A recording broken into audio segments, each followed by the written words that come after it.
Hi, Beb! Happy birthday! Ang wish ko sa'yo is sana mas marami pang blessings na dumating sa buhay mo. Good health sa'yo at sa family mo.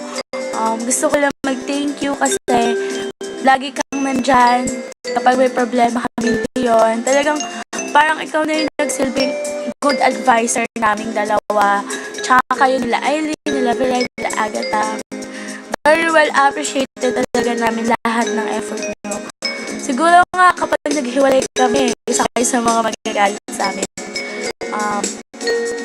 Gusto ko sana malaman mo na mahal ka namin bilang isang kapatid, bilang isang kaibigan at higit pa doon.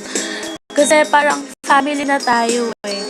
Through thick and thin nga, diba? Kahit magkaroon man tayo ng mga problems, ng mga konting awayan, at least nasusolusyonan pa rin natin. Hindi tayo talagang nagiging friendship over, diba nga? Sana, ano ba? Sana yung sa love life, sana dumating na yung right man for you. Hindi mo naman kailangang madaliin. Alam ko na alam mo na yun, na lagi namang may plan si Lord para sa lahat ng bagay. Siguro ako talagang nakita ko na siya. Pero kayo, alam ko na may mas darating pang deserving na tao para sa'yo. Sa inyo nila Eileen, gano'n. Sana kapag dumating na yung time na yun, wish ko sana is mahalin ka na tulad ng pamamahal na binibigay mo. Sa lahat ng mga effort mo, sana mas mahigitan pa nung lalaking yun. Siguro time na rin para bawasan na yung konting alam mo na, diba? Para hindi ka na rin nasasaktan at umaasa pa. Sinabi ko talaga, hindi ko kasi, ayaw ko nung nahihirapan kayo, ayoko yung nasasaktan kayo, diba nga?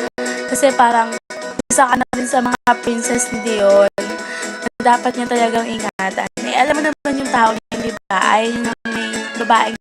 Ayaw niya nang nakakita ng babaeng nasasaktan. Kaya kasi siguro nga, diba, sabi nga, hindi man namin masabi sa inyo na once na may nanakit sa inyo, isa kami sa mga magtatanggol para sa inyo. Kaya, ayun, mahal namin kayong dalawa. Tsaka, sana mag-enjoy ka ngayong birthday mo. Kahit na medyo nagkaroon pa tayo ng konting arguments, but still na solusyonan yan dahil alam natin sa mga puso natin na tunay tayo sa isa't isa at mahal natin yung isa't isa bilang magkakaibigan, magkakapatid at bilang sisters na rin. So yun, sana maging masaya ka ngayon. Sana mapatawad mo na rin yung taong matagal mo na dapat patawarin. Alam mo na kung sino yun, okay? Wala man yung mama mo ngayon sa tabi mo, pero nandito kami, mga kaibigan mo. Tsaka marami kang family na handang magpasaya ngayong araw mo na to.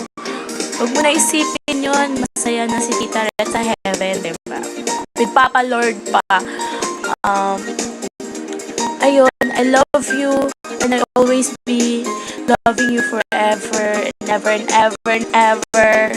Kayong lahat, love na love namin kayo. Hindi yun. Hindi na siya nakabati sa'yo kasi nga, ang arte-arte ng lalaki, yung gusto niya voice recorder daw. Kaya to, sinasama ko na lang siya sa message ko. Sana magustuhan mo yung surprise namin. I love you.